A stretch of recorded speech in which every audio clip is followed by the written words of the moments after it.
go out of my own way.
Just let us escape and fly away tonight.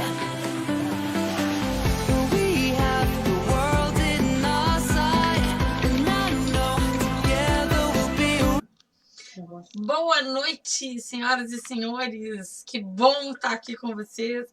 Eu tive aí um pouquinho de problemas técnicos. Entrou aí o vídeo do programa Limelight, do quadro Tintim por Tintim com Cascão de Oliveira, mas não é o caso agora, né? Porque agora a gente não está querendo saber de receita de drink, de coquetel. Agora a gente está a fim de falar sobre uma coisa muito séria, muito importante, que volta e meia a gente acaba às vezes discutindo, às vezes sem saber se posicionar direito. Queria em primeiro lugar dar boa noite para o Tiago Schmel da Silva e para Jandira Oliveira, que nos mandaram aqui uma boa noite para nós aqui, já de saída com participação, é muito legal. Nós estamos ao vivo em todas as plataformas digitais. Então, eu já peço para você que está nos assistindo, que curte nos assistir. Esse programa é o programa carro-chefe da casa, vamos dizer assim, o Ponto Contra Ponto. É o programa mais antigo que eu tenho, porque hoje a gente está comemorando 2 meses de programa aqui nas plataformas digitais. Antes estava dentro da Rádio Fátima, e agora, desde que a gente migrou para cá, o Ponto Contra Ponto continua o sucesso de sempre, onde a gente traz uma pauta e 2 pessoas com pontos de vista diferentes a respeito do mesmo assunto. Então, é interessante, é informativo, é elucidativo, é tudo de bom, ponto contra ponto. E hoje nós vamos também trazer 2 pessoas que são igualmente interessantes e elucidativas, por assim dizer. Tiago, obrigado, Patrícia. Um grande abraço para ti também, querido. Muito bom ter você aqui. Obrigada. Então, a gente está agora. Eu tenho o prazer de trazer para vocês os nossos convidados de hoje. Helena da IP, ela é uma líder comunitária aqui de Porto Alegre, e ela também é uma mulher empreendedora. E o Alberi Ricardo, que é lá de Cruz Alta. Também ele é um empreendedor, um empresário, ele tem uma academia lá em Cruz Alta, a Academia Pitbull.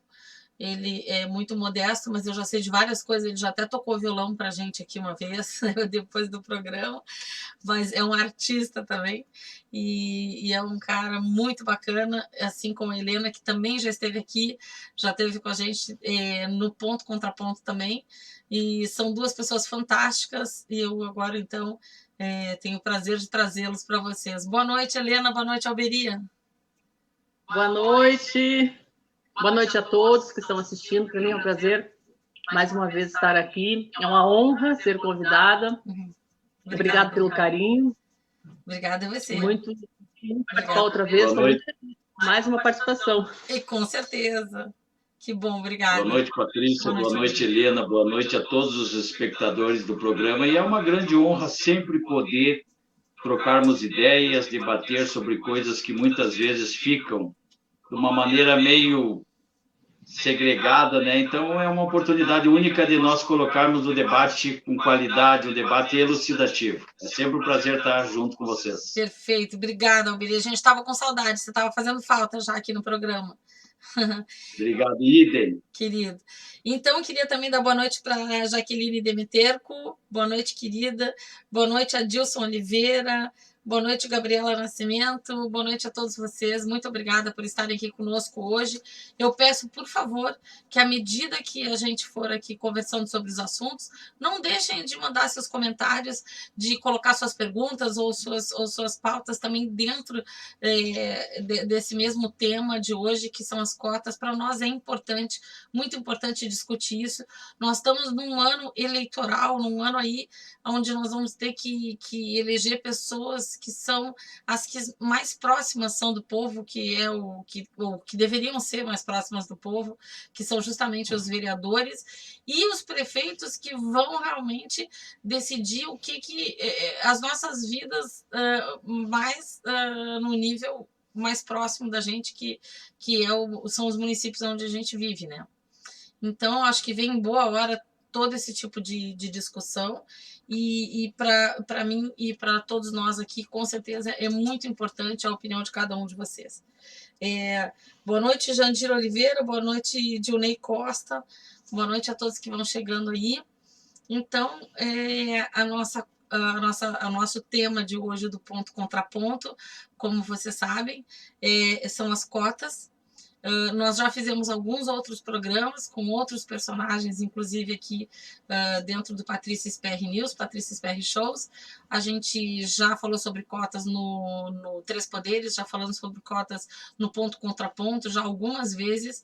Então, é sempre interessante poder ouvir. Eu queria muito ouvir dessas duas figuras que estão aqui com a gente hoje, a opinião deles, porque eu já sei que eles têm bastante conteúdo aí para estar dividindo com a gente um pouco do conhecimento deles e trazer à luz realmente para nós o que mexe com eles, o que vai dentro da inteligência e do coração deles com relação às cotas, que é um assunto tão polêmico.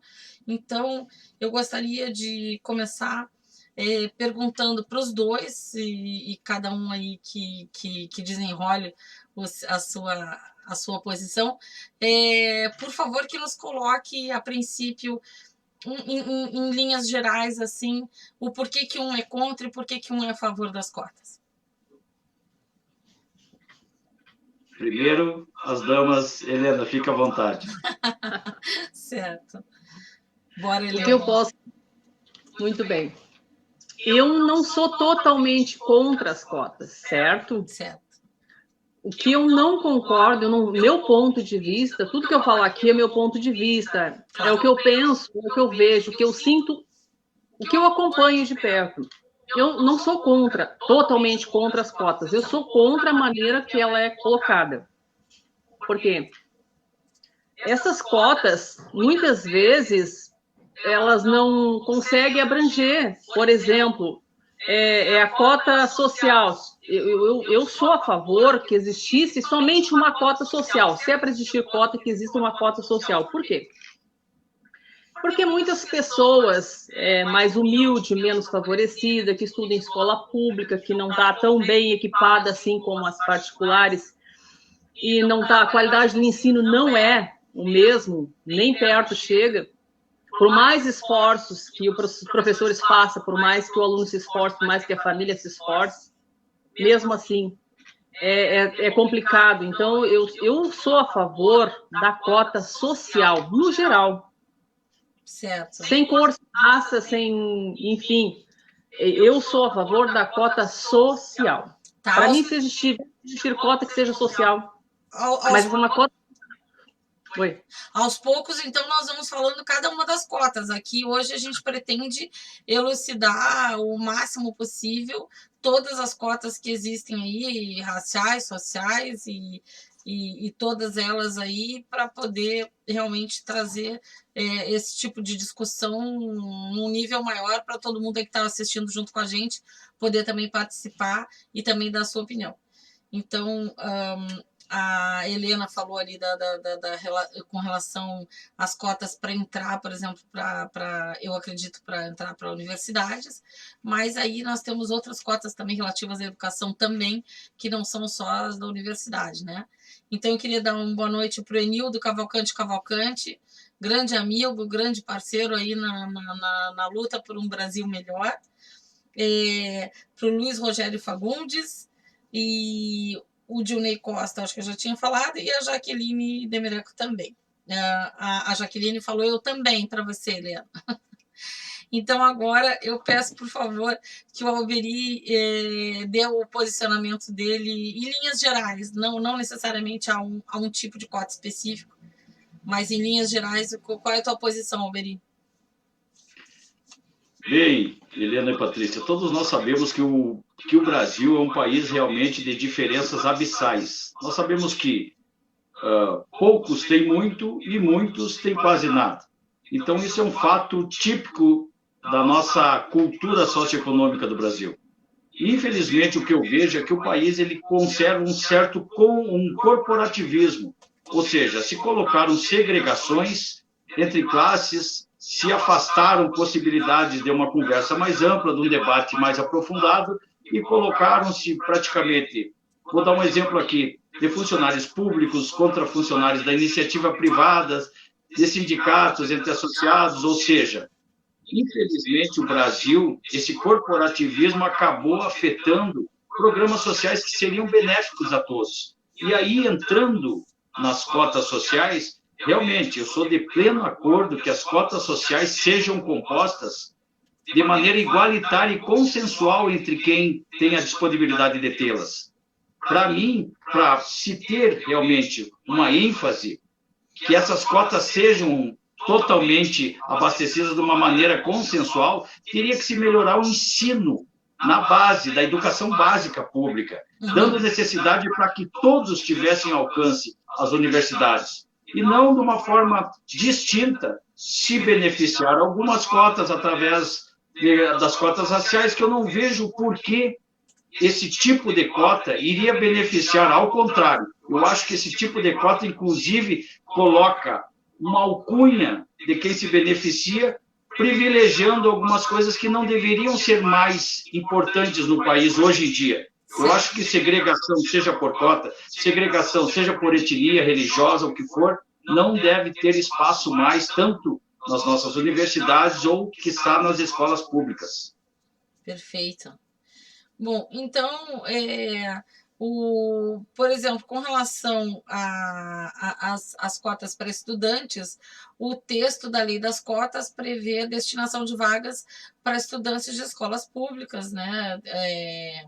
E dentro dessa reserva, algumas vagas são para autodeclarados pretos, pardos ou indígenas. Então, temos aí dois tipos de reserva, as cotas sociais e as cotas raciais, dentro, por exemplo, do ensino, né? E uma coisa que aqui em Porto Alegre mesmo deu problema, bastante problema aí, até acho que foi no ano passado ou retrasado, foi a questão de quem que avalia o que é, por exemplo, quem é negro, porque na URGS, não me lembro agora até quem era a pessoa, tinha até uma questão com relação à pessoa que estava fazendo isso. Não tem, vamos dizer, um departamento para cuidar disso, tem uma pessoa, que eu acho até que é aluna, não me lembro bem como é que é, tem uma questão assim, talvez vocês possam me ajudar. E ela disse que ela se apresentou lá um aluno, dizendo que querendo ser cotista, e ela disse que ele não podia ser, porque ela rejeitou, porque disse que ele não era negro, ele era branco, tinha os olhos verdes. E ele disse, bom, mas acontece que o meu pai é negro, minha mãe é negra, mas é que ele tinha um avô, alguém que era branco, e na hora do neném nascer e tal, ele acabou que ele saiu branco como avô. Então, isso gerou uma baita de uma polêmica aqui. Eu me lembro que todos os jornais noticiavam isso e não sei o quê, porque como que funciona esse negócio? Por exemplo, eu acho, por exemplo, nos Estados Unidos, existem as cotas para você participar de licitação, por exemplo, né? Mas essas cotas não são de negros, não são de, por exemplo, de deficientes, não são. Elas são cotas, por exemplo, para o legítimo, que eles chamam de legítimo povo americano, foi o primeiro povo americano, que são os índios pele vermelhas, que residiam lá quando essas pessoas chegaram para colonizar. Então, em razão do respeito, vamos dizer assim, pela raça que realmente vivia e que fundou, que é a base da civilização americana, em respeito a isso, eles então dão essa cota. Mas para que tu possa conseguir uma cota para passar na frente, na fila da licitação para aquele serviço que tu vai prestar, tu precisa sim fazer um exame oficial junto a alguns laboratórios que são cadastrados lá pelo governo americano, onde eles vão fazer o exame de DNA, o exame de sangue, tudo, e aí vão dizer a porcentagem, por exemplo, que tu tem que ter uma porcentagem X de índio americano no teu nativo americano no teu sangue para poder realmente participar disso aí. Já o Brasil não tem isso, né? Então eu acho muito perigoso, por exemplo, ter uma cota em que caiba a avaliação de uma pessoa pelo tom de pele. Eu acho assim, bom, eu não sei, gostaria de saber então a opinião, por favor, Helena, depois em seguida Alberi. Bom, para começar, na minha opinião, eu vejo de uma forma discriminatória a questão de cota racial, porque eu digo assim, aos negros nós devemos a riqueza, não só do nosso país, mas de outros países que eles trabalharam para construir. Nós devemos isso a eles. Aos índios, nós devemos a terra, porque essa terra era deles. Nós ocupamos o espaço deles, né? Então, o que acontece? O que nós temos hoje, isso aí, para mim, forma uma desigualdade. Porque, para mim, a igualdade social seria a cota social. Porque olha o que nós temos de pessoas menos favorecidas, pessoas que não têm condições de entrar na universidade e que não consegue pela questão de falta de preparo, né? Enquanto se sabe que sobram cotas para negro, para indígena, sobram e falta cota, não tem, falta para quem quer entrar. O que acontece? Precisa tirar uma nota boa para poder entrar na universidade. Tem que estudar. Só que começa aquilo como eu falei, a base na estrutura, lá na escola infantil, que passa pela escola de primeiro grau, ensino médio, né? Que passa ali, é um processo que começa lá na infância, que no Brasil nós não temos essa estrutura, não tem. É muita criança que já não tem a alimentação adequada. É tudo uma questão social. Eu vejo tudo como uma questão social. Começa que a alimentação da criança ela não é adequada para o desenvolvimento dela, lá embaixo, lá na base, na infância, né? A gestante, ela já não tem uma alimentação adequada. Aquela criança já nasce com vários tipos de deficiência, e não sou eu que estou dizendo, é a ciência que diz, né? Então, eu acho que é tudo um processo que precisa ser trabalhado até chegar à formação do ser humano para a vida, né? O ser humano, a formação do ser humano da cultura, para o trabalho, para a profissão. Então, acho que começa lá de baixo. Não tem como pegar agora e dizer, olha, a guria lá, enfim, a pessoa não é inteligente, o DNA, enfim, não é isso. Ele tem que ser desenvolvido desde a base, desde a gestação, começa por aí. Eu acho, essa criança, ela tem que receber os nutrientes, a mãe tem que receber a alimentação adequada, entende? Então, a nossa questão no Brasil, e eu falando em termos de Brasil, é seríssima, é gravíssima, é gritante. Eu conheço a periferia, eu conheço a favela, eu vivo neste meio, visitando pessoas, socorrendo pessoas com o meu trabalho social de capelania que eu faço, junto com o grupo, nós somos... Então, assim, a gente vê isso de perto. Qual é o futuro? E a gente fica olhando para aquela criança, meu Deus, qual é o futuro que essa criança vai alcançar? Será que ela vai conseguir chegar na universidade? Será que ela vai conseguir competir com alguém que hoje estuda numa escola pública? Se bem que agora tem que ser escola pública, né, para poder entrar na universidade. Antes não tinha, já pelo menos alguma coisa mudou, mas mesmo assim... Mas mais ou menos, né, Ana? Porque a questão do cursar a escola pública, na verdade, se resume o seguinte: se você quiser, tu pode, por exemplo, estudar até antes do fim na escola particular, e depois no último momento vai lá, tu, em agosto, tu te cadastra lá. Injusto. Então, sim, mas o que eu quero dizer é que existem 1000 maneiras de burlar isso daí, né? Então, Infelizmente. Agora entra outra questão, como tu falaste no outro programa, e aquilo ficou na minha cabeça, e tu tem toda a razão. Tu paga imposto, e nós pagamos muitos impostos neste país. Exato. Que é para ter direito ao serviço público. Isso. Tu falaste, e tu tem toda a razão. E aí é onde eu entro. Por que em países de primeiro mundo desenvolvidos, as escolas, até o ensino médio, aquela parte ali, todas gratuita. Aí tem uma igualdade social. O pobre ou é rico, a escola é gratuita. Quando chegar na universidade, ele vai estar preparado. Sim. Todos têm estão no mesmo patamar. Aí aonde entra aquela questão do mais desenvolvido, que estuda mais, a família puxa mais, enfim.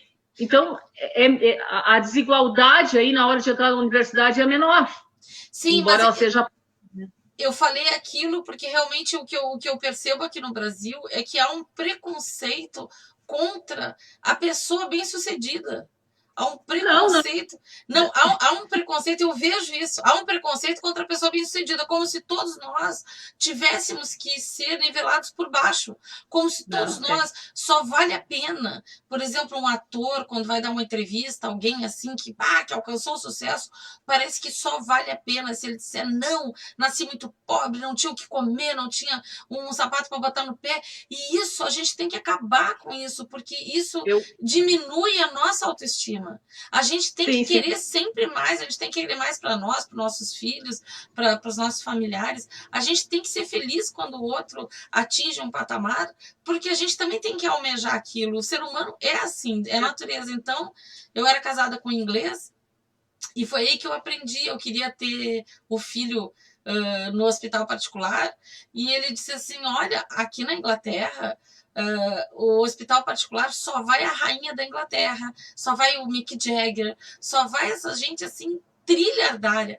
As outras pessoas todas, mesmo que elas tenham um excelente nível de vida, elas todas usam serviço público. Então, a qualidade, facilmente, né? Não, eu vou te dizer, até todo mundo critica o SUS, por exemplo. Eu sei que não é a nossa pauta, mas todo mundo critica o SUS e eu acho o SUS maravilhoso. Maravilhoso. Eu acho assim, eu utilizo o SUS muito, utilizei no Rio de Janeiro, já utilizei em São Paulo, já utilizei aqui no Rio Grande do Sul e sempre fui super bem atendida. Então, assim, eu não sei, eu acho que o que acontece às vezes é que a gente é tipo confuso. Eu acho o brasileiro meio confuso, acho que ele não sabe muito bem das coisas boas que a gente tem, e as coisas boas que a gente tem, a gente está sempre, constantemente malhando, metendo pau, dizendo que é ruim e tentando, talvez, piorar por não colaborar, né? E aí, Alberinho? Estava ouvindo vocês falarem aqui e o que eu penso especificamente nesse sentido é que o problema do brasileiro realmente é cultural. Nós temos aqui, Helena e Patrícia, um complexo de vira-latas. Tu também falou, Patrícia, que realmente nós perdemos a essência da autoestima. Geralmente nós observamos que a grama do vizinho é mais verde que a nossa, ou se tem uma explicação para o sucesso dos outros quando compra um carro, uma casa, sempre tem alguma coisa subjetiva, subentendendo que a causa desse sucesso não é o mérito próprio do trabalho, mas sim alguma oportunidade ou conveniência. Então, infelizmente, eu acho que para nós começarmos a avançar nesse sentido, e principalmente no núcleo básico da educação, que é lá na escola pública, eu acho que nós temos que perceber alguns detalhes que há muito tempo foram esquecidos. Nós temos aí uma precariedade de ensino que, conforme dados e estatísticas do PISA nos deixam de forma estarrecedora nos últimos lugares, inclusive aqui na América do Sul, sendo um nível de ensino realmente medíocre, e aí se entende o porquê que geralmente ocorre esse fenômeno no Brasil de que se culpa os outros e não se vê o próprio problema, não se tenta lapidar. Nós temos aqui no Brasil 54% da população é negra. Eu pergunto qual o critério de avaliação, sabendo-se que toda a miscigenação que nós temos, todos nós temos um pouco de sangue negro. Exato. Como poderia lapidar e aprofundar para que se houvesse um critério fidedigno e real de que a pessoa realmente é uma cotista? Não Isso. tem como. O Brasil, conforme o exemplo da nossa Constituição, abre-se nichos gigantescos e abissais para que se coloquem adendos e se oportunizem uma forma de fazer política. Se descobre, em termos jurídicos, meios de se soltar criminosos com reincidência, criminosos muitas vezes perigosíssimos, de alta periculosidade, tanto de colarinho branco quanto de arma na mão. Sem dúvida. E aí se também abre espaços para que ocorra isso dentro da nossa educação, dentro do nosso ensino, seja por sindicalização, seja por movimentos estudantis, todos estarem atrelados a uma ideologia política, ou seja, simplesmente por se oportunizar de uma maneira que não é igualitária, pessoas que tenham uma pontuação menor que outras, dizendo que merecem esse tipo de oportunidade. Eu não vejo como tenha que se resgatar algo historicamente. Eu Perfeito. vejo que tenha que se priorizar, hoje em dia, a meritocracia. Se nós não tivermos um parâmetro de competência, como nós vamos querer igualar de forma consensual essas diferenças? Portanto, eu acho que o Brasil deve evoluir, eu acho que deve tirar esse complexo de vira-latas e começar a pensar, sim, em olhar para si mesmo, olhar para a essência do que deveria ser a nossa educação e aí poder evoluir na nossa própria cultura. Fantástico. E aí, Helena, desculpa, eu te cortei aquela hora que você estava dizendo que... Não, tranquila. Primeiro, quero falar aqui um minuto só, questão da saúde, já que tocasse na saúde. Tá. O atendimento é maravilhoso, é nota 10. Eu não tenho queixa do serviço público, e eu tenho plano de saúde, eu uso serviço público. Pois é. Porque o que acontece? O que falta é recursos. O que falta são condições de trabalho, que é o que se vê. Não é a pessoa, o atendimento. Os profissionais da saúde têm sido maravilhosos. Não sei, eu não tenho queixa assim, de nenhum que eu possa dizer do serviço público de saúde. Mas a questão de condições de trabalho, as questões de necessidades de vaga. Por exemplo, rapidinho, eu hoje tenho uma pessoa que está muito enferma, precisa de uma cirurgia urgente e não tem vaga. Mandaram ela ir para a fila. Talvez ela viva, talvez não. Né? Porque não tem. Então, assim, a gente vê isso aí todo dia. Essa questão da saúde, ponto, fechei. A questão das cotas, nos falando. Acho injusto. Por um lado, eu acho injusto. Eu tenho, veja só, eu tenho amigos que eu conheço hoje. Um advogado e 2 assistentes sociais. Tá. Fizeram coisas erradas, foram cumprir pena, foram presos, foram para a cadeia. Tinha nem o 2º grau completo. Eles aqui fora eles nunca tiveram uma oportunidade, das condições que eles viviam, de se formar numa universidade. Pois bem, os 3, aliás, se formaram no presídio, presos, tiveram oportunidade.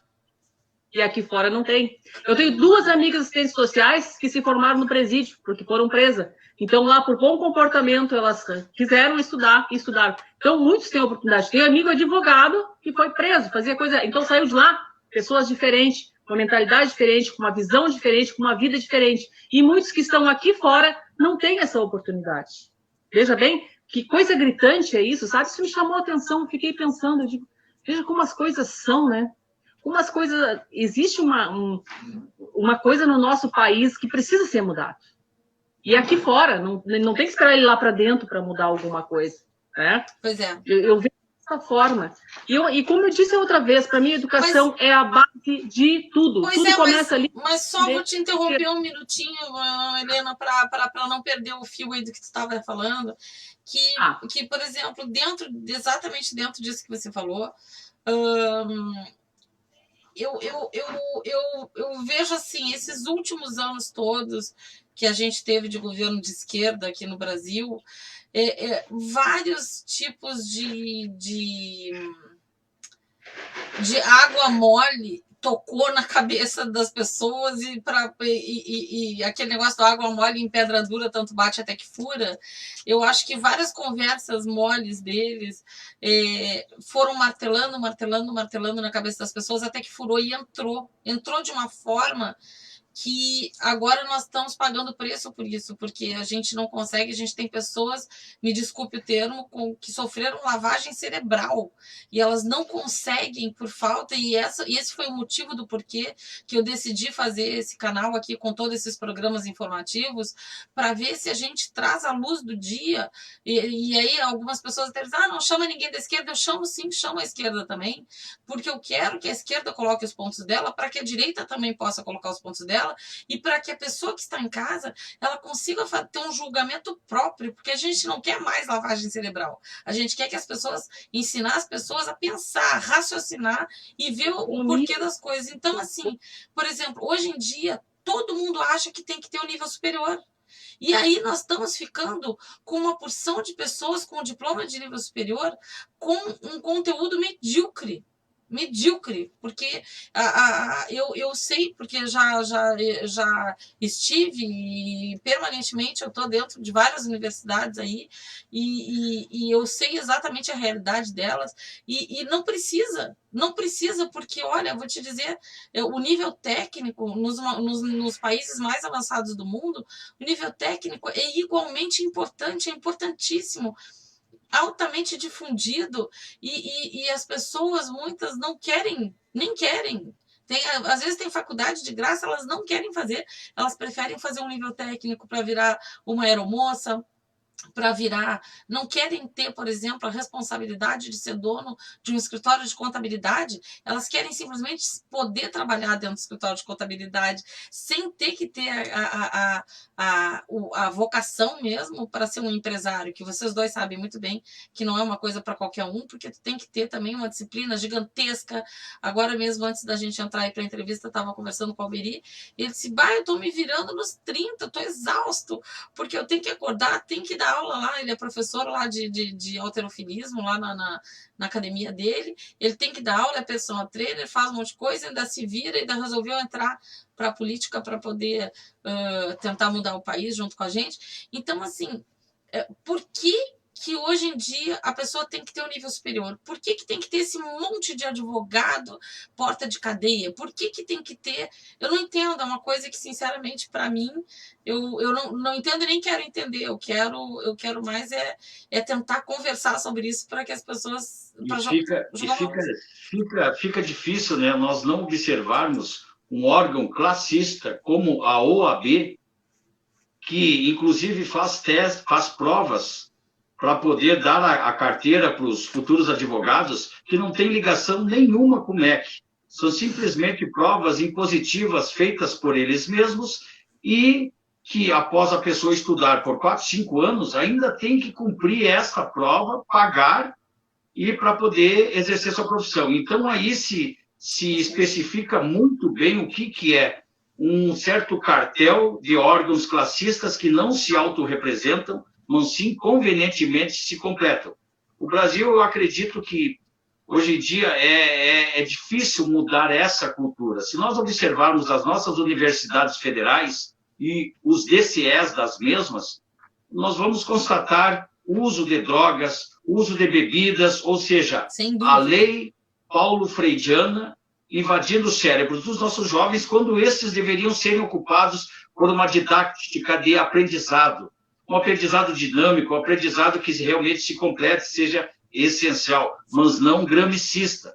Nós tivemos ao longo dos anos, e principalmente nos governos de esquerda, que comprovam agora os professores de então, que infelizmente, a qualidade, a precariedade do que foi desenvolvido em universidades caça-níqueis, que foram feitas exclusivamente para que se desse o canudo e se comprasse uma posição para poder trabalhar, Isso. segregando, inclusive nessa condição de trabalho, segregando o empresário. A que ponto nós chegamos que o fomento do comércio, que em sua maioria no Brasil, 90 e pouco por cento, se não me engano 98%, é o responsável pela parte financeira desse país. São os micros, são os pequenos, são os autônomos, são os MEIs. Então, a que ponto chegou de se segregar isso, de colocar patrão contra empregado? Exatamente. Porque, na realidade, todos nós sabemos que o patrão, no meu caso, ele chega a ser quase um herói, devido à tributação que tem que pagar, devido a direitos trabalhistas que ninguém quer tirar os direitos dos empregados, em absoluto. O que nós queremos é uma consensualidade que seja boa para ambas as partes. Perfeito. Mas esse país, infelizmente, começou a segregar, e isso há várias décadas, oportunizando os mesmos de sempre. Banqueiros, grandes empresas, empreiteiros, ou seja, onde foi que nós erramos? Eu acredito que seja lá na essência da educação, na cultura, na escola pública, nas universidades que não se ateram ao que deveriam fazer, dar qualidade de ensino e não fazer uma manipulação ideológica e partidária. Infelizmente, está aí os dados e estatísticas do PISA, e se nós percebermos que os trabalhos de conclusão de curso de todos os nossos universitários, que é uma demanda muito grande, mas, porém, de péssima qualidade. E eu vou dar um exemplo aqui para vocês. Tem trabalhos de conclusão de curso de uma universidade do Rio de Janeiro que se chama Sexo no Banheiro. Ou seja, Que isso? um homossexual, ele fez um trabalho de conclusão de curso onde ele fazia sexo no banheiro e relatou isso no trabalho científico. Se explica o porquê nós não temos nenhum trabalho de expressão mundial, ou sequer uma indicação para o prêmio Nobel, que seja. É difícil realmente nós falarmos de educação no Brasil quando não temos nem a essência da mesma. Perfeito, Helena. É complicado, né? Nós estamos vivendo um momento muito difícil, onde a liberdade está sendo confundida com a libertinagem. Uhum. O que acontece? Cada um faça o que quiser da sua vida, mas não me obrigue a participar, não obrigue os meus vizinhos, meus filhos, as crianças a participar. Perfeito. Então, a gente vê muito isso, e isso cada vez mais está sendo dessa forma. Tudo pode, entende? As coisas estão sendo muito expostas, cada um tem o seu particular, que seja com ele. Eu não concordo com isso, que seja levado para a escola esse tipo de trabalho. Ele não foi para lá para aprender a ser enfim, ele não foi para lá para escrever um livro, para uma profissão que não seja preparada para a vida, para vender sexo, sei lá, enfim. Não, mas o que você falou ali, né? Sim. E aí, o que acontece? Essa questão. E a outra questão que ele falou ali, os cursos técnicos, né? Eu acho, assim, que é maravilhoso a questão do tecnólogo, um curso que é mais rápido, prepara mais rápido, o mesmo peso de um diploma de bacharelado. Só que, assim, as pessoas, a gurizada, principalmente, não está valorizando muito isso. E aí, em função disso, eles querem a universidade. E o curso de Direito é uma coisa que virou, assim, um status. Parece que é um status, né? Todo mundo quer fazer Direito. Daqui a pouco não tem espaço para todos os advogados, né? Além de ser um curso caro e difícil, mais difícil, né? E aí, como disse o professor outro dia, tá vindo aí para o mercado um monte de pessoas desqualificadas porque, na verdade, de repente nem era vocação, não estava preparado o suficiente, e tá aí o mercado inchado de advogados, né? Sem dúvida. Mas, por outro lado, o técnico... E tem outras profissões, né, de bacharelado que dá diploma que não é só de advogado, todo mundo quer ser advogado, professora, assistente social, psicóloga, pedagoga, né, psicopedagoga, enfim, enfermeira, tem vários, né, que traz um benefício para a sociedade que está faltando, está sendo extinto, né? E a outra coisa que ele falou dos empresários, né? Eu concordo com o senhor, em partes, da questão dos empresários. Se nós não o empresário tem que ter, o funcionário tem que ter, porque se nós não tiver empresário, não terá funcionário. Até porque hoje eu posso dizer, se não fosse os empresários, meu amigo, a minha comunidade de pessoas que eu atendo, eu não sei o que seria, porque hoje eu atendo em torno de 400 famílias com alimentação todo mês. O meu projeto Alimento é Vida.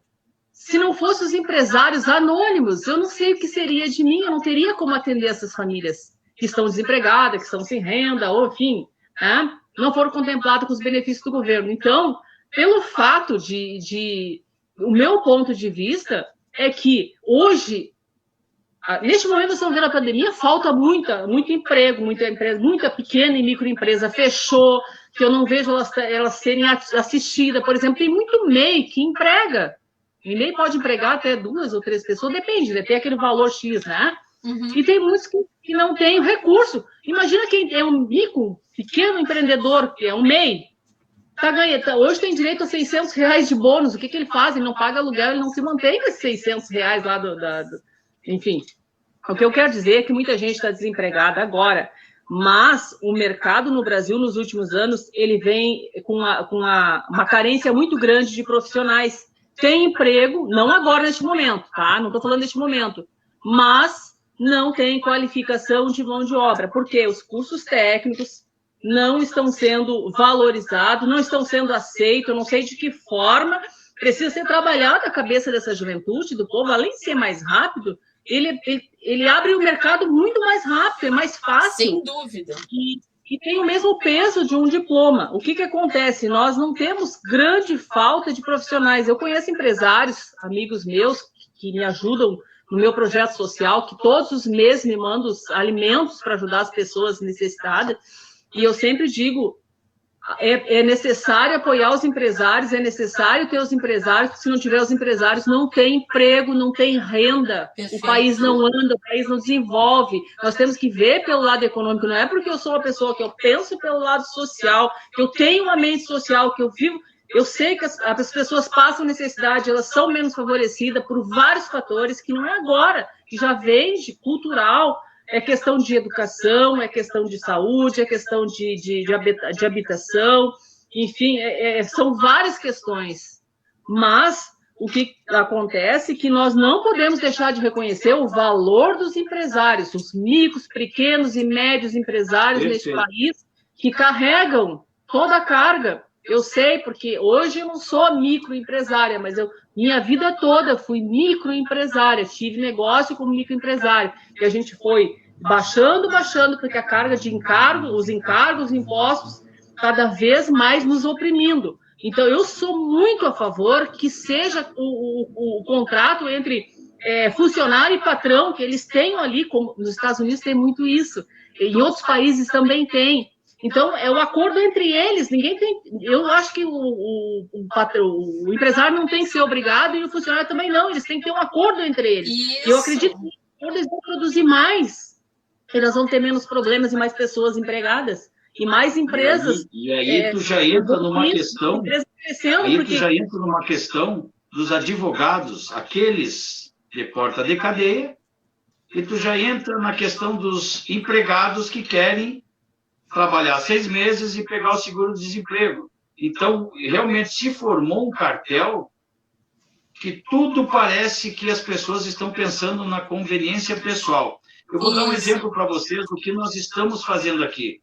Nós temos aqui os catadores de resíduos sólidos. O que nós estamos oportunizando antes de qualquer pleito, antes de eleito for, nós estamos oportunizando cooperativas para esses recicladores, para que eles sejam os donos da própria empresa, para que eles tenham, não precisando de um atravessador, que no caso nosso aqui é a Unicruz, a universidade daqui, e pode ter uma possibilidade de um ganho maior. Se tu tiver uma possibilidade de tu ser o dono da tua empresa, com uma tributação muito mais acessível, porque aí a cooperativa se explica, tu começa a fazer uma blindagem dos pequenos, dos microempreendedores, dos MEIs, tu consegue captar essas pessoas se fortalecendo, inclusive numa questão de bairro e vila, de um trabalho social, que eu também tenho aqui, um trabalho que eu sempre estou participando em bairros e vilas. Ou seja, hortas comunitárias. O nosso município aqui, É. ele tem uma compra de alimentos, seja para merendas das escolas, dos e-mails, seja o que for. Eles compram tudo de fora. Por que se não oportuniza no bairro e na vila, lá na periferia, com uma visão periférica? Porque geralmente as pessoas pensam numa cidade atrativo industrial, atrativo de empresa, e não arrumam a cozinha, que é o que movimenta o comércio local, que é os bairros, vilas, os pequenos e os autônomos. Então, se oportuniza isso no trabalho social. Coloca-se hortas comunitárias dentro das comunidades, essas comunidades fazem direto com a prefeitura um convênio, inclusive tirando aqui no exemplo que nós vamos fazer aqui, de dar opção de trabalho para mulheres que muitas vezes ficam nos bairros e vilas em questão de vulnerabilidade, que às vezes o marido está preso, ou que são viúvas, ou que tem um trabalho realmente só de dona de casa e não tem essa oportunidade.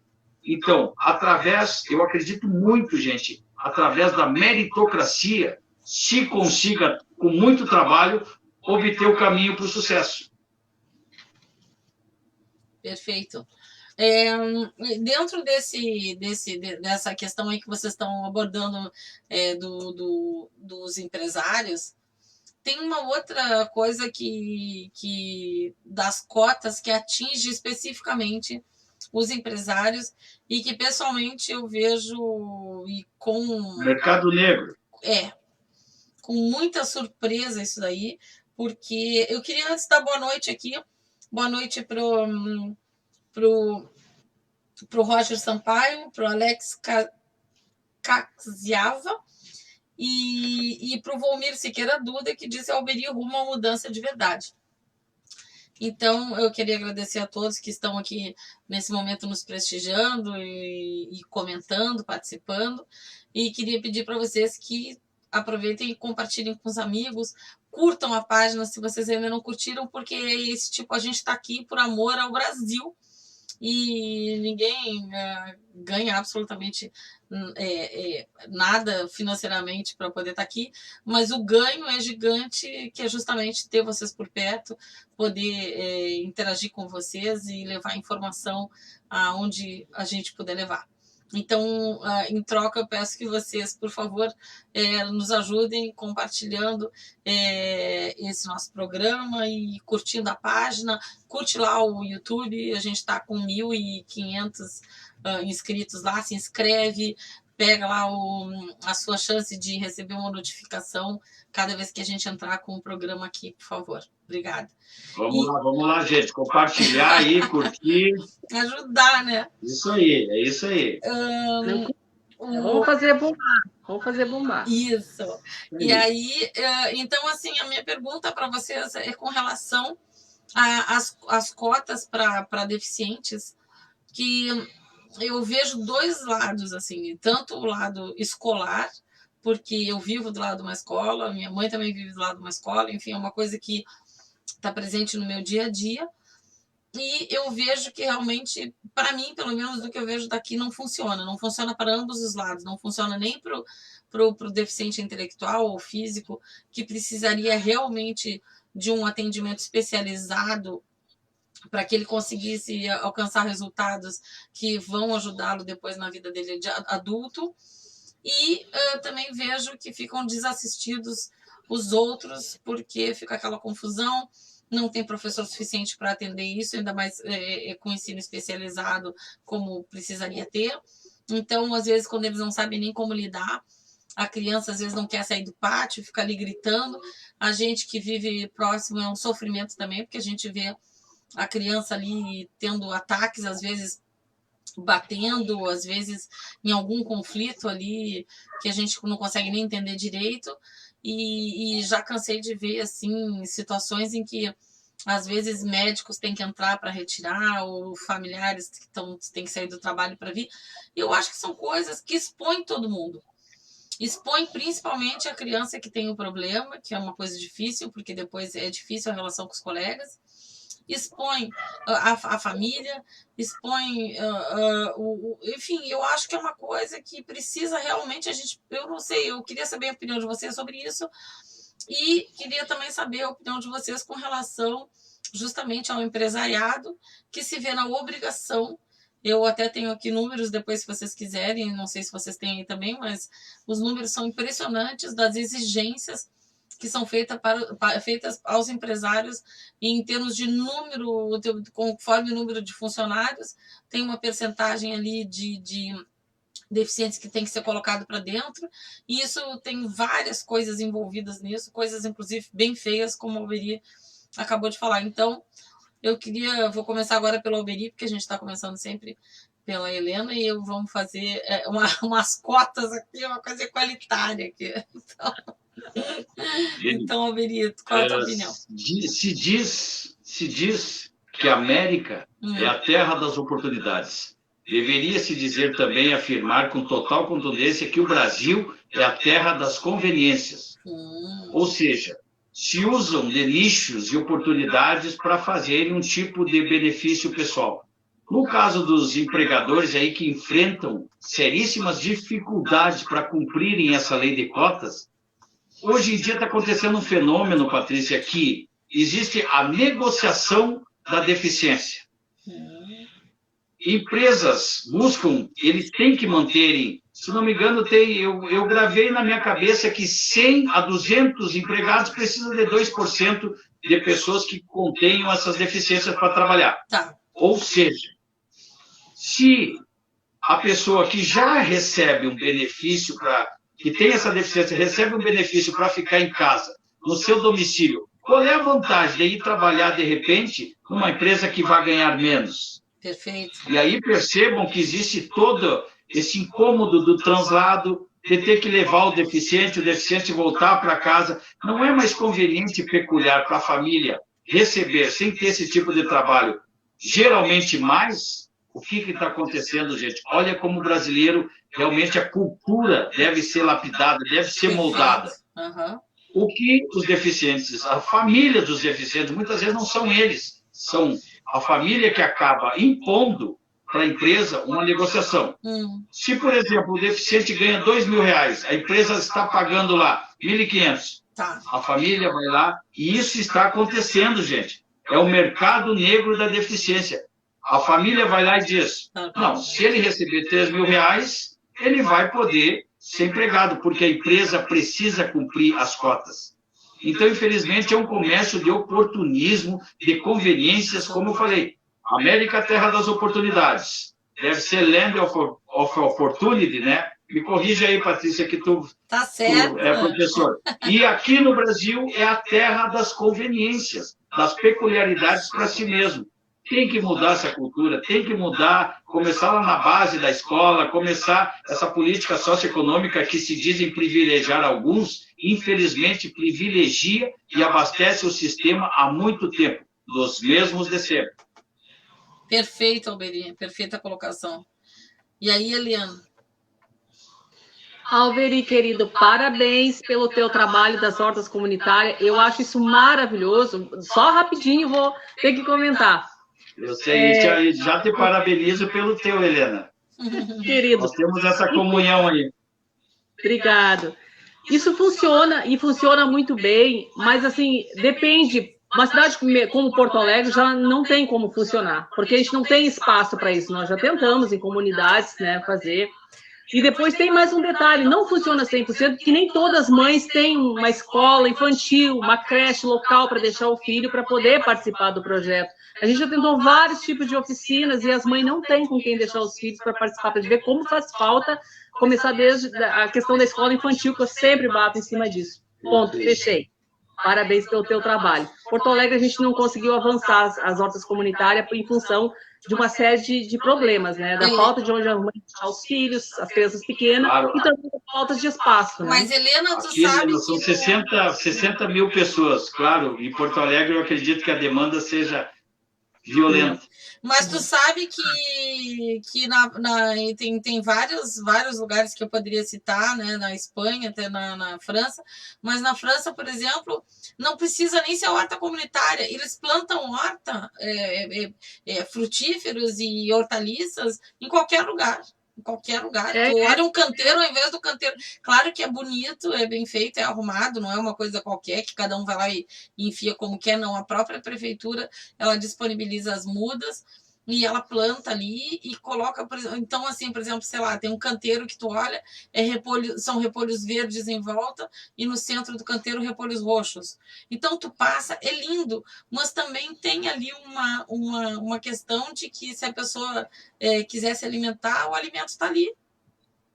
Sim. E se nós aprofundarmos, né, um pouco mais na questão dos bairros e vilas, com essa visão periférica, como nós poderíamos realmente montar uma estrutura socioeconômica para que os bairros e vilas começassem a responder mais por si, sem precisar do assistencialismo, por exemplo, da prefeitura municipal. Sim. A prefeitura entraria com os recursos para manter essa autonomia dos bairros e vilas, né? Seria tão importante que se tivesse esse entendimento, mas não.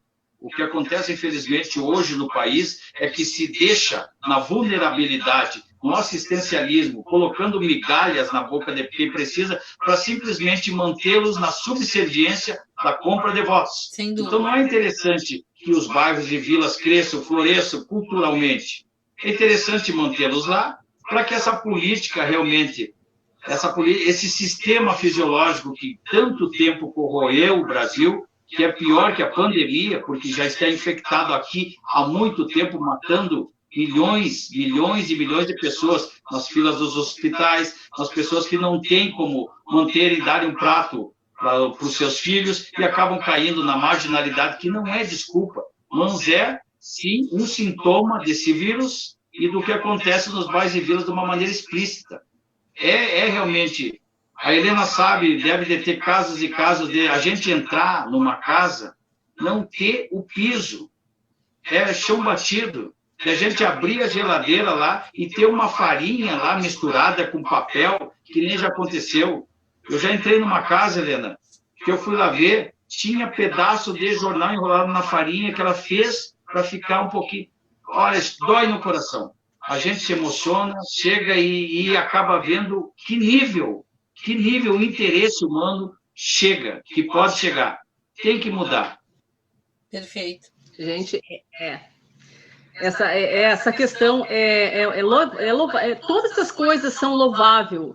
São coisas que pode contribuir um ser humano com alimentação, com um autossustentável. Só o que acontece que difícil quando tu vive onde a maioria da população, como eu falo de Porto Alegre, mas Brasil em geral, vive com 10 pessoas em 30 metros quadrados. Como plantar alguma coisa, como fazer alguma coisa, né? Deixa a questão. E essa semana é tão gritante tu tá falando, colega Alberi, que essa semana eu atendi uma família, socorri uma família que estava cozinhando dentro de uma roda de caminhão, porque não tinha condições de comprar gás, não tem como morar. Pensa na situação, né? Então, assim, compartilhei com amigos, a gente ajudou, tá lá o pessoal, mas é uma coisa que eu faço aquele imediato. Não é esse o objetivo é outro.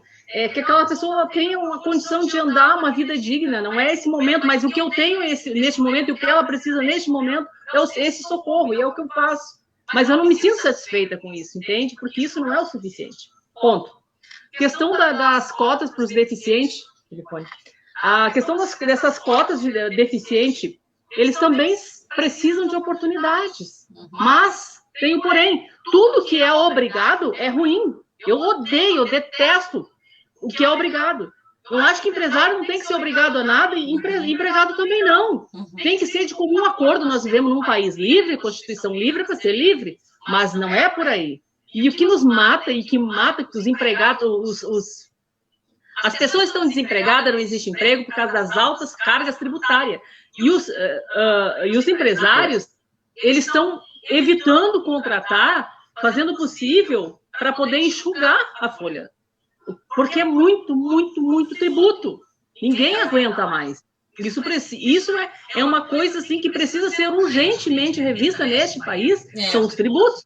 Porque os empresários não estão aguentando e está acontecendo cada vez mais desemprego, empresas fechando, pessoas deixando de produzir E aí o desenvolvimento econômico do nosso país vai para o espaço, porque só os grandes empresários não é o suficiente para manter este país, porque quem mantém grande parte desse país, todo mundo sabe, não é novidade para ninguém, são os pequenos, micros e médios empresários, que mais empregam e que mais geram imposto, que mais geram... Aí as pesquisas, qualquer pessoa pode entrar e pesquisar ali no Google que vai ver. Então, o que acontece? Cada vez mais estão sendo espremidos, e com isso, cada vez mais o desemprego, e com isso, cada vez mais a miséria. E isso é complicado, tá? Muito complicado. Então, o que acontece? Eles acabam optando por essas coisas de fazer essa questão de dar um emprego para o deficiente, para as cotas do deficiente, porque vai pagar uma mão de obra menor, assim como o estágio. Tem muito estagiário fazendo trabalho de profissional para receber. Por quê? Porque ele sai mais barato, é uma mão de obra mais barata. Então, em função de tanto, e aí eu não quero defender empresário, não quero defender ninguém aqui, mas eu quero dizer meu ponto de vista, que de tanto encargo dele estar tão exprimido, ele acaba explorando a mão de obra mais barata. Entende? E é uma lógica meio irracional, né, Helena? É uma lógica meio irracional.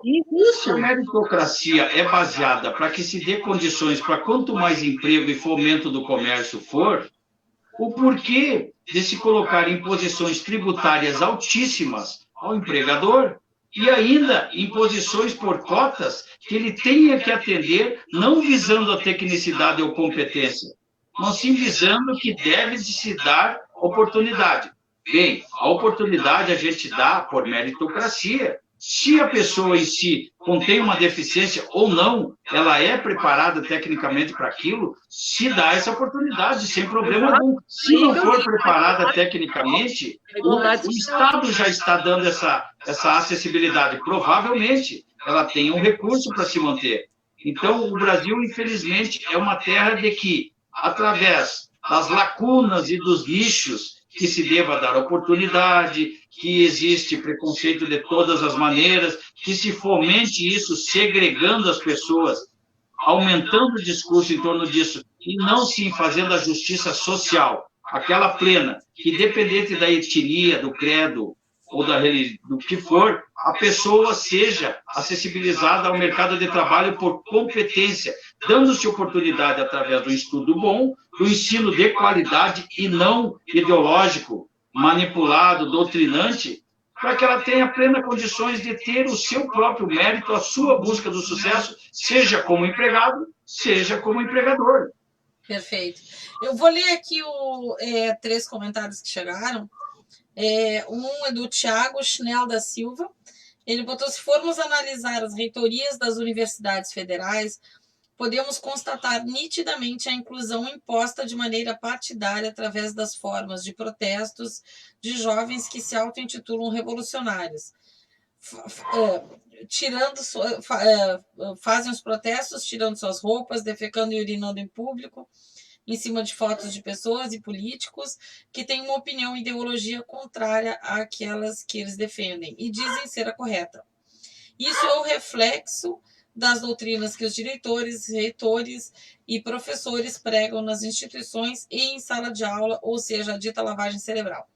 Até para se protestar e defender uma opinião, deve-se ter um padrão moral e ético. Como um jovem acha que vai convencer alguém que ele está certo em reivindicar um direito, urinando, cuspindo e defecando em cima da foto de alguém?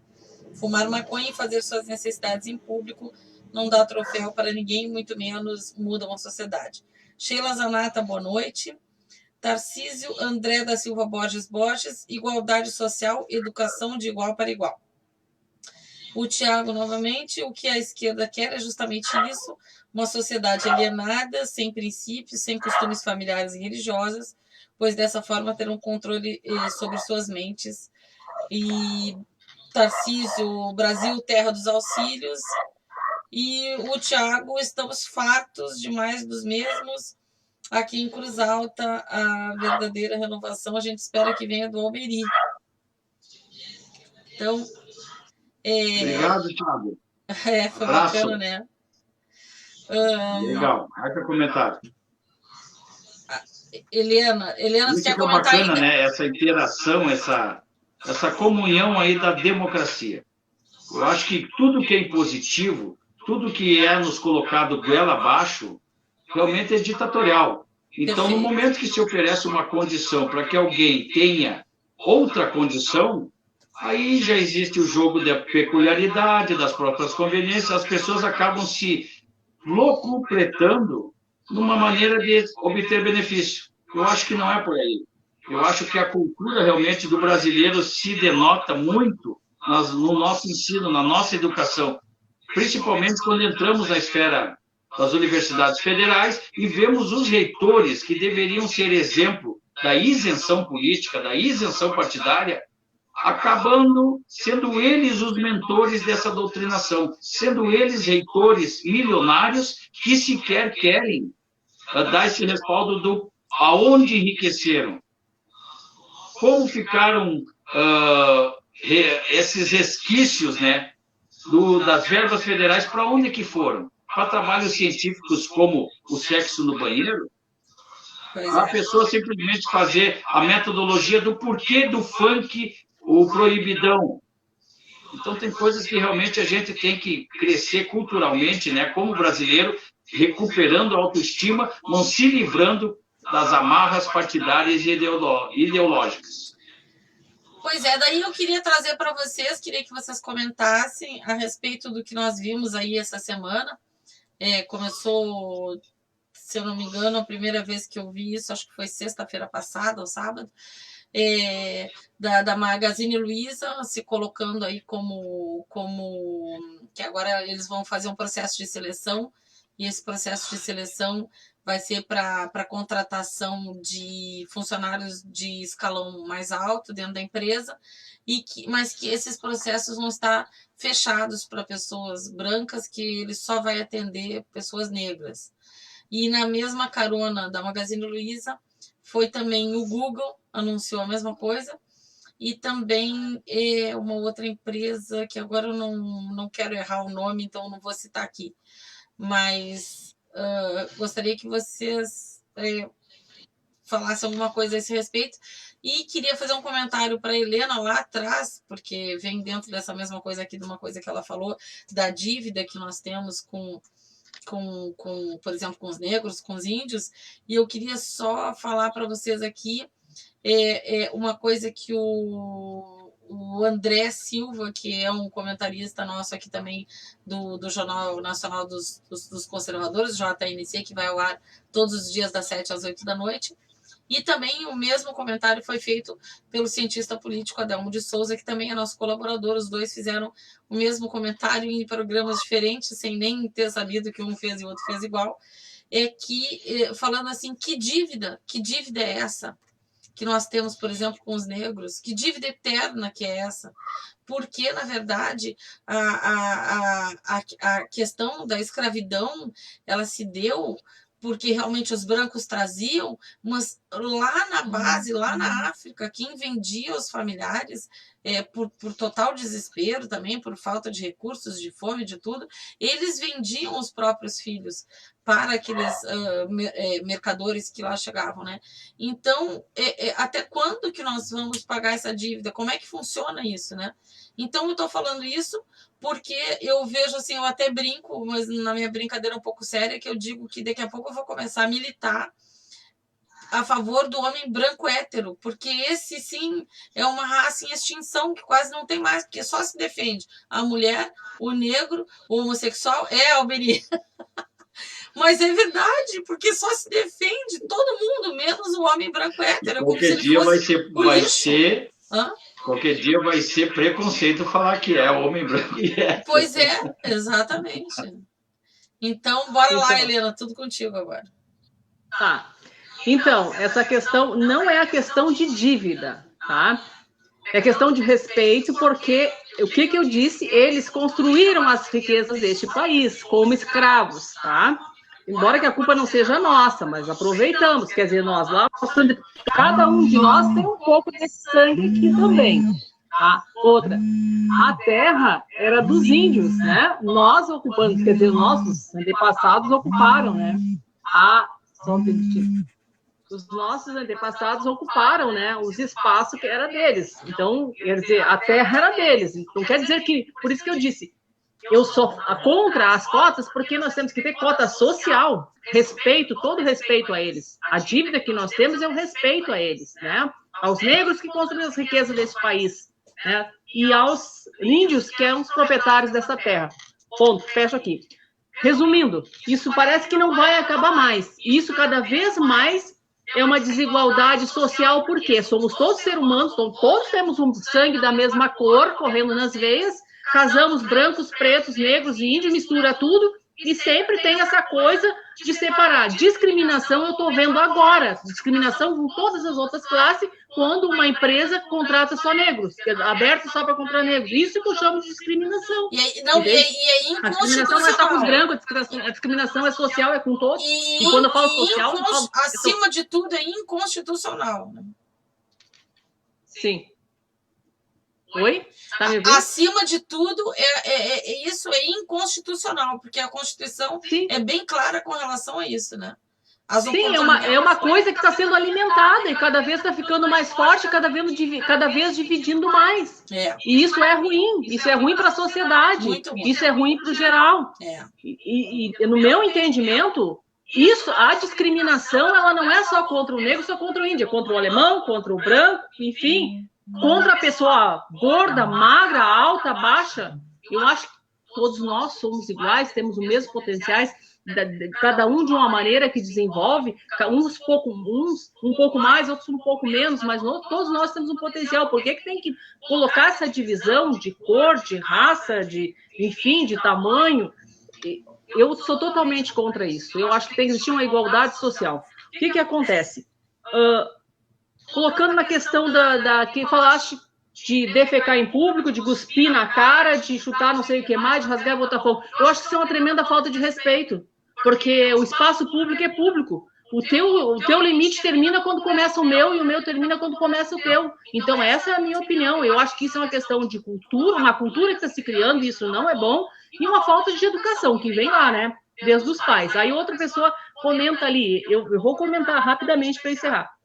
Da questão de religião, não sei o quê. Cada um tem a sua religião, cria seus filhos da maneira que quiser, na sua cultura, coloca a sua educação, só tem um detalhe, tudo tem limite. A minha avó dizia, obrigado é pau de arrasto. Não se nós vivemos num país livre, nós temos que ser livres. Ninguém pode obrigar ninguém a fazer nada, tem que ensinar, tem que mostrar o caminho certo. Esse é o papel dos pais, independente de que religião tenha. Eu acho que quem está de fora não tem que se meter nisso aí. Só que a gente tem que cuidar o quê? O ser humano em primeiro lugar. As pessoas têm que ser cuidadas, o ser humano tem que ser visto. Não é questão de querer obrigar, de querer tomar o espaço que é de todos, de querer fazer essas diferenças que não existem, porque nós somos todos iguais, queira ou não queira, somos todos de carne, osso e sangue, correm nas veias da mesma cor, e todos vamos nascer e vamos acabar da mesma forma, ricos e pobres. Então, eu acho que esse tipo de discriminação, isso não cabe, ainda mais nos dias que nós vivemos hoje, né? Acho que essa é a minha opinião. Com certeza. É o que eu penso, entendeu? É o meu ponto de vista. Eu só vou, tá ótimo, mas eu só quero fazer aqui um comentário que o Thiago me corrigiu, dizendo que eles não esperam que o Ricardo seja a diferença, que eles têm certeza que vai ser a diferença. E eu queria dizer para o Thiago que foi proposital a minha mudança da palavra, porque aqui nós estamos num programa de bate-papo, nós estamos num programa de elucidação aqui, de conversação e tudo. Então, não é um debate, por exemplo, que tem qualquer pretensão política. Isso aqui não é um debate político, não é um palanque para nada. Então, é por isso que eu aceito ler os comentários e leio, porque quero fazer deferência para todos, para prestigiar as pessoas que estão participando conosco, mas não me sinto na obrigação, e nem é o objetivo desse programa, e tenho certeza que também não é o objetivo dos convidados, fazer esse tipo de... qualquer coisa que possa ser identificada com o que não é. Tá? Aqui a gente está realmente batendo um papo. Mas agradeço a participação. Então, eu queria saber com vocês agora o seguinte, o Alberi, eu que gostaria de ouvir o Alberi a respeito desse posicionamento aí, dessas empresas como Magazine Luiza e Google. Tem mais uma aí grande, mas agora eu não lembro bem o nome dela, então prefiro deixar assim. Eu vou usar um termo aqui que eu vou deixar difundido e que fique marcado, que é a meritocracia. E a partir disso, Certo. eu vou entrar no que a Helena falou desse resgate histórico que nós devemos com os negros e com os índios.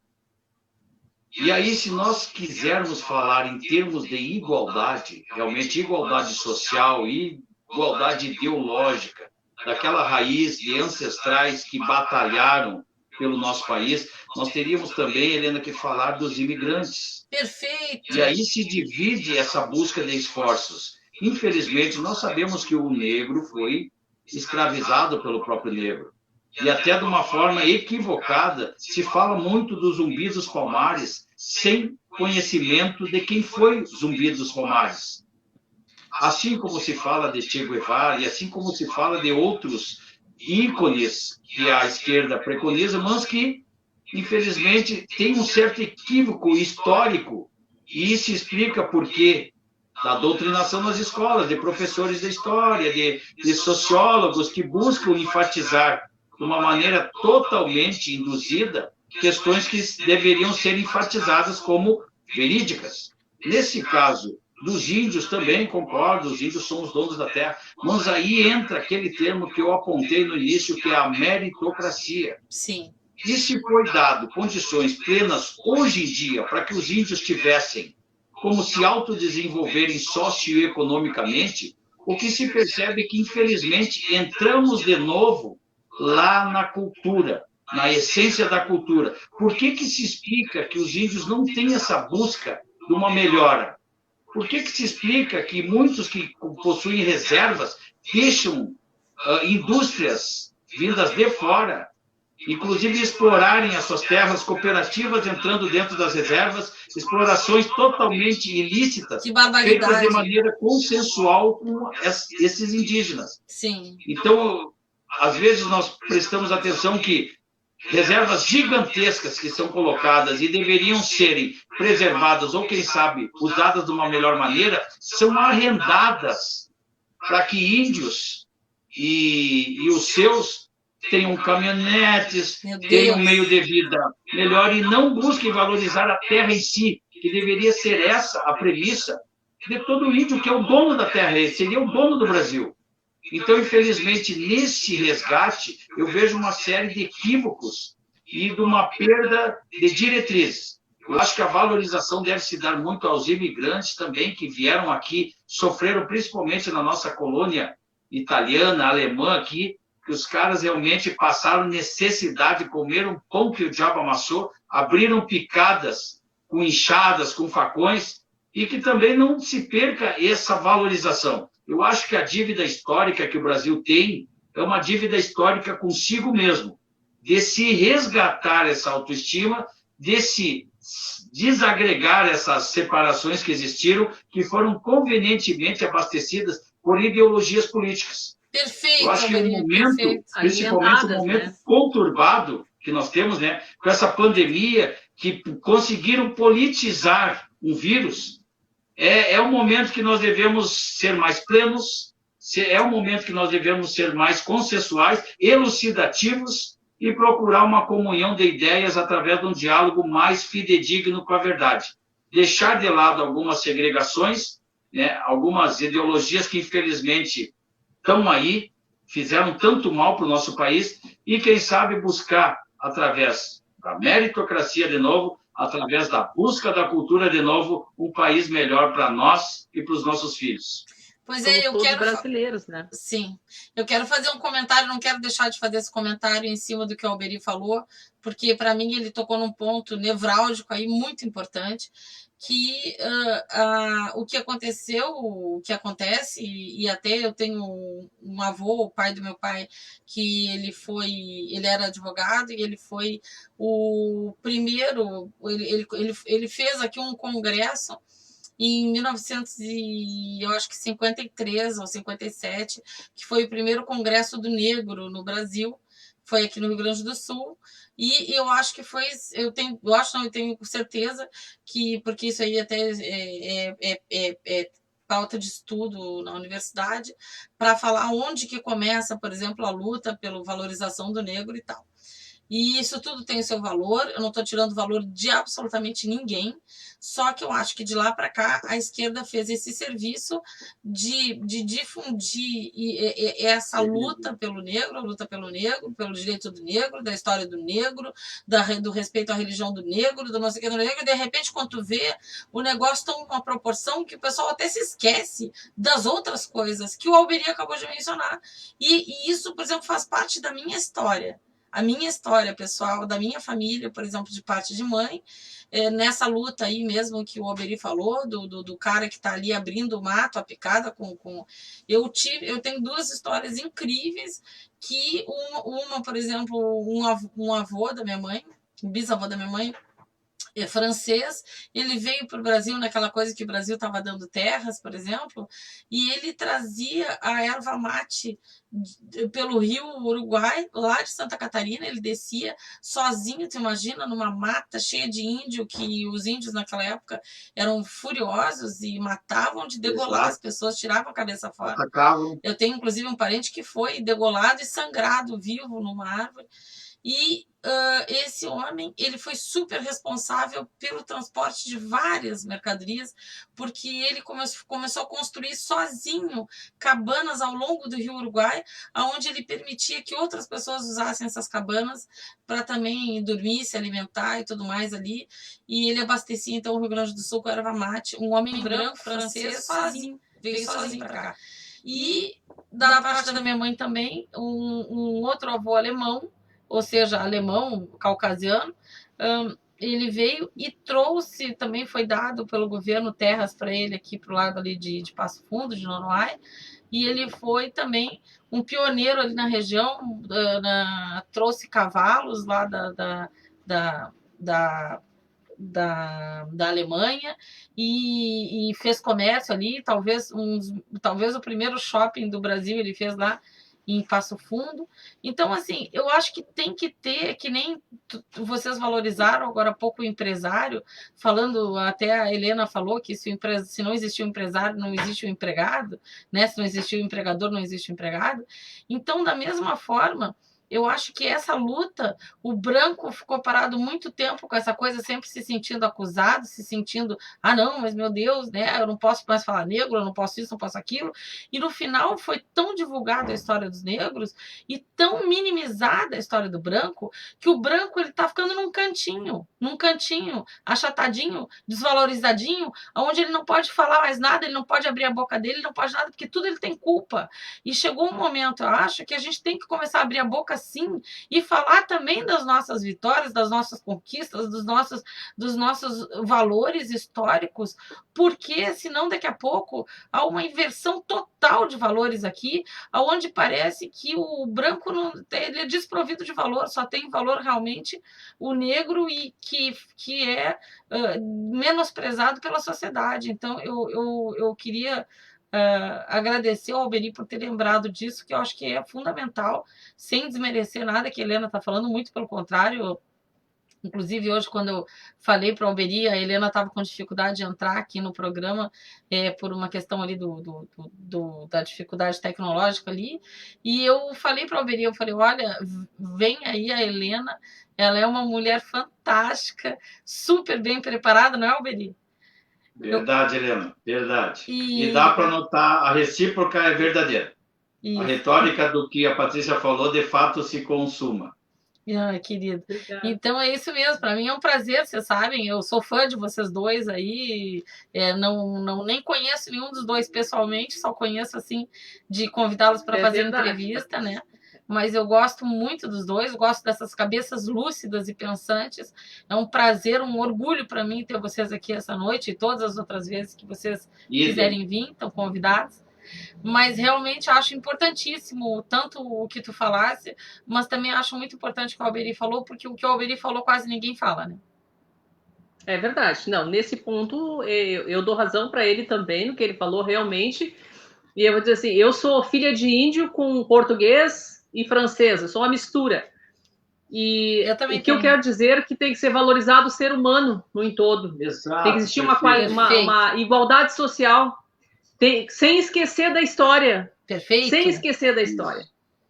Mas vezes não as essa divisão, muletas- porque está se tornando uma divisão. E todos nós somos brasileiros e nós somos misturados, nosso sangue todo é misturado, o brasileiro todo ele é misturado. Eu não vejo por que essa divisão. Daqui a pouco tu tá brigando com a própria família, porque Isso. na família tem índio, tem branco, tem alemão, tem francês. E daqui a Entendeu? pouco a Isso gente aí vai de um é- extremo ao outro, né? E A durante muito tempo, nós usamos muletas para justificar deficiências. Então, eu acho que tem que mudar esse tipo de segregação. Nós temos, se nós analisarmos biologicamente, os nossos genótipos são iguais. Então, por que dessa discriminação tão acentuada e principalmente abastecida até os dias de hoje? Exatamente. Eu acho que resgates devem serem, sim, preconizados para lembrar do que nós não podemos mais fazer. Isso fica evidenciado nos autos da história.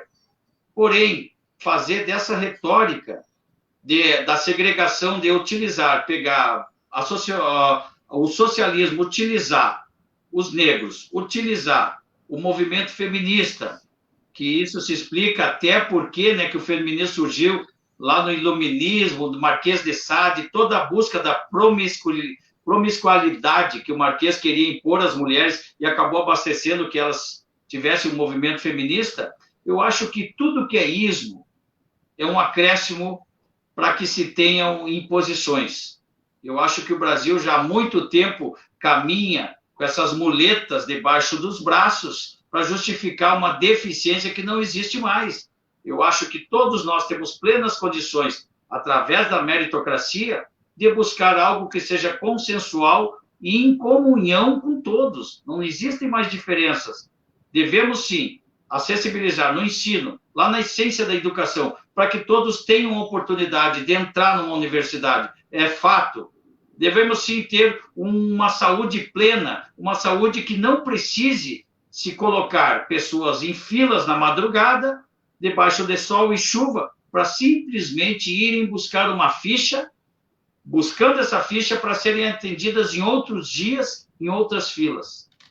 Então, eu acho que algumas coisas, alguns critérios devem ser, sim, recuperados. A nossa autoestima, e através da nossa autoestima, sem as muletas, nós podemos ter realmente um país muito mais justo, igualitário e uniforme. E não segregado, e não partidário, e não como se fosse uma torcida de futebol. Cada um grita de um lado e ninguém se entende em campo. Muito bem, Alberi. Gente, olha, deixa eu falar para vocês uma coisa. Agora são 22 horas e 28 minutos. Nós estamos agora fechando 1h30 de programa, que é o tempo do ponto contra ponto. Eu sei que passa... Para mim, parece que passou voando. Parece que a gente está falando uns 20 minutos. Muito rápido. Eu fiquei até surpresa quando eu vi aqui, porque é uma pena, assim, que tenha acabado, mas eu gostaria agora que vocês, cada um, fizessem as suas considerações finais antes de eu concluir o programa aqui, e já deixando o convite para ambos, para que voltem o mais breve possível, que nós temos muito que conversar, seja aqui no Ponto Contra Ponto, seja lá no Três Poderes. Eu quero vocês de volta breve. Então, eu só peço que vocês agora, cada um, começando pela Helena, fale o que vier no coração para o pessoal hoje à noite. Lembrando que depois que vocês se despedirem, que um falar e que o outro falar, eu vou fechar a câmera de vocês. Mas aí vem aquele momentinho que eu boto uma musiquinha pro pessoal, que eu boto o final do programa, falo as palavras finais do programa. Então, qualquer coisa que vocês falarem ali, por enquanto, até eu fechar totalmente, vai ser ouvido. Eu tô falando isso porque eu não combinei nada com eles antes, que a gente entrou em cima da hora. Mas o fato é que depois que vocês dois derem as mensagens de vocês, derem boa noite pro pessoal, aí realmente eu vou falar aqui minhas últimas palavras da noite. E vou botar a musiquinha, mas se vocês falarem ali na sala de espera, o que vocês disserem vai ficar dito. Então, eu recomendo que esperem ali uns 2 minutinhos antes de falar alguma coisa, se ficarem ali na salinha, tá? Então, Helena, por favor, tua vez. Your turn. Então, quero agradecer, Patrícia, querida, muito obrigado por mais uma oportunidade de estar mais uma vez aqui junto com vocês, neste programa maravilhoso, colocando ali as nossas ideias, nossos pensamentos, a nossa visão, né, de sociedade. Te agradecer, Alberi, querido, muito prazer. Foi maravilhoso estar aqui nesse debate. Sucesso, boa sorte. E dizer para toda a sociedade em geral que coloque o ser humano em primeiro lugar, independente das suas escolhas, independente da sua cor, da sua raça, do seu passado. E que o ser humano, as pessoas que têm que cuidar uma das outras, devem cuidar uma das outras. Porque, assim, o amor, coloca o amor. Ele fala do amor, porque o amor é aquilo que está no teu coração, de olhar as pessoas com outro olhar, não com o olhar da crítica, com o olhar da indiferença, olhar como ser humano, porque somos todos ser humano, independente de onde nós viemos, de onde nós saímos, independente de qualquer coisa, de onde vivemos, da situação que estamos hoje, porque o mundo dá muitas voltas, né? Então, eu acho que a questão do respeito é muito importante, respeitar os limites, respeitar o espaço do outro, estender a mão sempre que alguém precisar. Às vezes é difícil dizer, poxa, mas a vida não é um mar de rosas. Não, mas nós podemos fazer a diferença à nossa volta, por onde nós passar. Então, a minha mensagem é essa, que eu me despeço agora, que não quero agradar, não tô aqui assim para agradar, para dizer o que as pessoas querem ouvir. Eu estou falando com o meu coração, com o meu sentimento, que eu penso, eu sou assim, eu sou autêntica, me perdoe, eu tento não magoar as pessoas, mas eu sou sincera. E o que eu tenho para dizer é isso. Somos todos iguais. Vamos nos unir, vamos nos respeitar, porque somos brasileiros acima de tudo. Independente de qualquer coisa, somos brasileiros. E todos nós construímos para que esse país seja hoje o que é, e podemos e devemos continuar contribuindo para que ele seja muito melhor, que lá adiante a gente possa alcançar aquilo que nós esperamos hoje. Acho que a minha mensagem é essa. E não esqueçam, porque todos neste país contribuem de alguma forma. Muito obrigada. Não podemos dizer que ninguém é desprezível nesta terra, neste país. Perfeito. Todos, de alguma forma, contribuem. Somos Perfeito. todos brasileiros, somos todos irmãos. Muito Vamos bem. lutar pela nossa pátria, por um amanhã melhor, por um hoje melhor. Tá legal. Alberi, por Muito favor. Obrigada pela oportunidade, pelo carinho de todos. Obrigada, que Deus querida. abençoe. Fica aí. Quando você sai, Que você sai os dois grande juntos. honra. Que grande honra e que grande orgulho participar com duas mulheres inteligentíssimas, empoderadas e que mantêm o diálogo em alto nível. Para mim, é uma honra.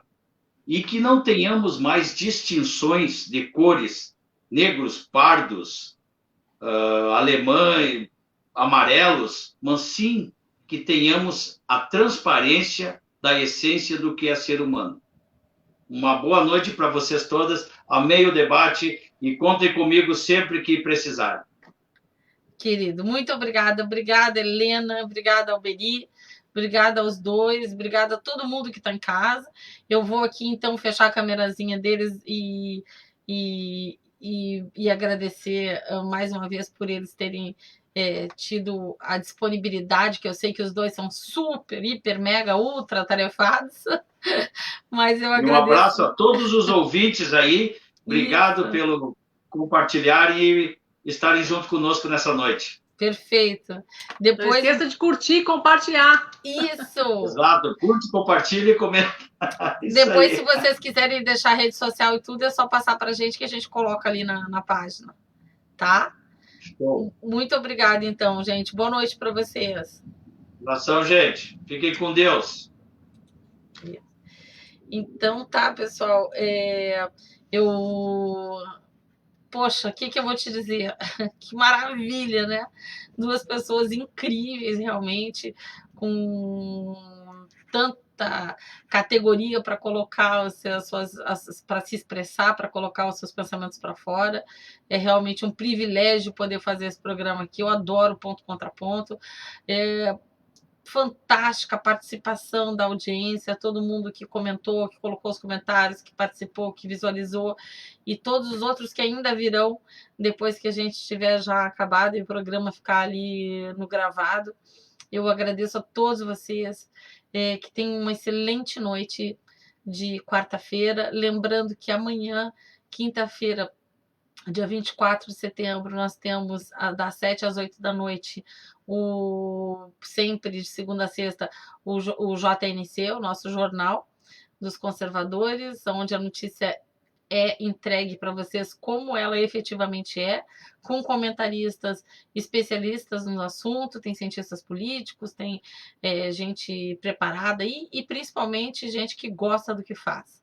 Então, isso faz toda a diferença. E logo depois, às 8h30 da noite, das 8h30, mesmo horário de hoje, né, das 8h30 às 10, nós temos o Três Poderes e amanhã eu anuncio quem é o nosso convidado de honra, tá bom? Então, uma boa noite para todos, muito obrigada e fiquem com Deus aí. Um beijo.